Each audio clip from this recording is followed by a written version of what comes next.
दोस्तों, अंबेडकर क्लासेस में आप सबका स्वागत है।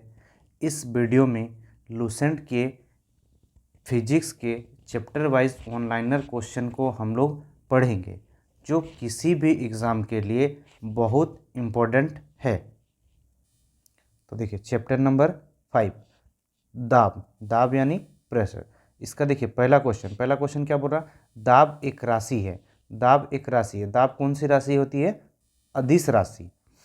क्वेश्चन नंबर 2, दाब का एसआई मात्रक क्या है? दाब का एसआई मात्रक होता है पास्कल, और पास्कल न्यूटन पर मीटर स्क्वायर। उसके बाद देखिए क्वेश्चन नंबर 3, वायुमंडलीय दाब का एसआई मात्रक क्या है? वायुमंडलीय दाब को किससे मापा जाता है? तो एसआई मात्रक क्या होता है? बार। और एक बार बराबर क्या होता है? 10⁵ न्यूटन पर मीटर स्क्वायर। ये ज़्यादातर हर एग्जाम में पूछे जाते हैं। देखिए क्वेश्चन नंबर 5, पृथ्वी की सतह से ऊपर जाने पर वायुमंडलीय दाब क्या होता है? देखिए पृथ्वी की सतह से ऊपर जाते हैं तो वायुमंडलीय दाब कम हो जाता है। अब वायुमंडलीय दाब कम हो जाने से क्या क्या कारण होता है? देखिए जिसके कारण क्वेश्चन आता है पहाड़ों पर खाना बनाने में कठिनाई होती है। देखिए जब अगर वायुमंडलीय दाब कम हो जाता है तो पहाड़ों पर खाना बनाने में कठिनाई हो जाती है, क्योंकि वहाँ पर देखिए वायुमंडलीय दाब कम हो जाता है तो क्या होता है, जैसे पानी उबलने में ज़्यादा समय लगता है, इसीलिए खाना बनाने में लेट होता है, इसीलिए पहाड़ों पर खाना बनाने में क्या कठिनाई होती है।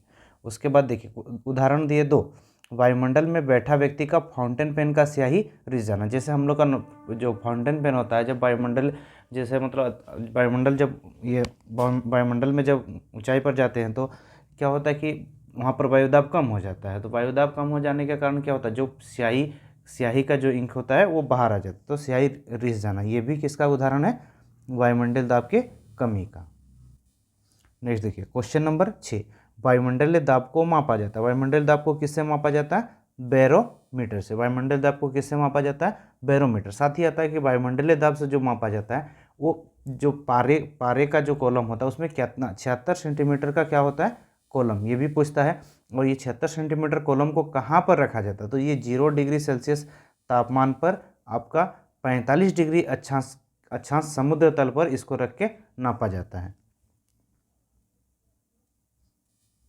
नेक्स्ट देखेंगे क्वेश्चन नंबर 7, बैरोमीटर जब धीरे धीरे नीचे गिरता है। देखिए बैरोमीटर धीरे धीरे नीचे गिरता है तो मौसम संबंधित क्या संभावना होता है? ये क्वेश्चन बहुत आता है। तो धीरे धीरे जब नीचे गिरता हो तो क्या होता है? वर्षा होने की संभावना होती है।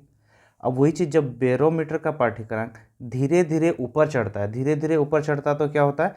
दिन साफ होने की संभावना क्या होती है? दिन साफ होने की संभावना। और क्वेश्चन नंबर 9, बैरोमीटर का पाठ्यक्रम एकाएक नीचे गिरना, अगर अचानक नीचे गिर जाता तो इससे क्या होता है? आंधी तूफान आने की संभावना। देखिए तीनों एक ही साथ दिया गया है। धीरे धीरे नीचे आएगा तो वर्षा होगा, धीरे धीरे ऊपर जाएगा तो दिन साफ होगा, और एकाएक नीचे गिरेगा तो क्या होगा? आंधी तूफान। ये तीनों ही क्वेश्चन बहुत आता है। नेक्स्ट देखिए क्वेश्चन नंबर 10, स्थिर द्रव में एक ही क्षैतिज तल पर प्रत्येक बिंदु पर दाब क्या होता है? समान। अगर द्रव स्थिर है तो एक ही क्षैतिज तल प्रत्येक बिंदु पर दाब क्या होता है? समान।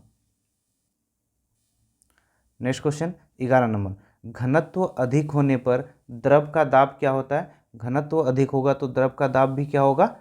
अधिक होगा।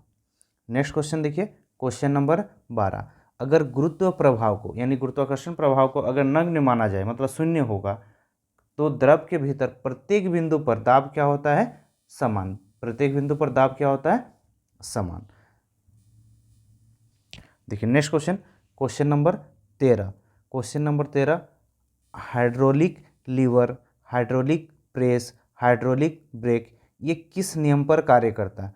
तो ये किसके नियम पर कार्य करता है? पास्कल का नियम। देखिए जितना भी हाइड्रोलिक सब आता है, जैसे hydraulic lever, lift, hydraulic press, hydraulic brake, ये सब जो होता है आपका किस पर काम करता है? पास्कल का नियम पर। ये बहुत आता है एग्जाम में। नेक्स्ट क्वेश्चन देखिए क्वेश्चन नंबर 14, गर्म करने पर जिन पदार्थों का आयतन बढ़ता है। देखिए गर्म करेंगे तो जो पदार्थ का आयतन बढ़ता है, दाब बढ़ाने पर क्या होता है?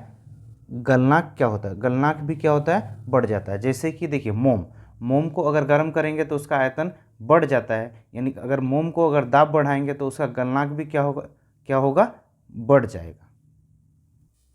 नेक्स्ट और लास्ट क्वेश्चन देखिए, गर्म करने पर जिन पदार्थों का आयतन घटता है, दाब बढ़ने पर उनका गलनांक भी क्या होगा, घटेगा। जैसे देखिए बर्फ को अगर पिघला देंगे तो क्या होता है, आयतन क्या होता है, इसका घट जाता है। तो उसी प्रकार जब दाब भी बढ़ेगा तो इसका गलनांक भी क्या होगा, बढ़ेगा। जैसे बर्फ़ को अगर हम लोग दबा के रखते हैं तो अगर दाब बढ़ जाता है तो बर्फ़ क्या कम गलता है, तो ये भी उसका उदाहरण है। इसका उदाहरण क्या है, बर्फ़। देखिए इस चैप्टर में, दाब चैप्टर से जितना भी इंपॉर्टेंट क्वेश्चन जो एग्ज़ाम में आने वाला है, वो सभी क्वेश्चन को हम लोग वन लाइनर के रूप में कवर किए हैं, जो कि आपको कम से कम समय में पढ़ाए हैं। जो भी नया कैंडिडेट है उनके लिए तो बहुत ज़्यादा अच्छा है, और ये हर क्वेश्चन जो है इंपॉर्टेंट है, सब क्वेश्चन आपको याद करना है।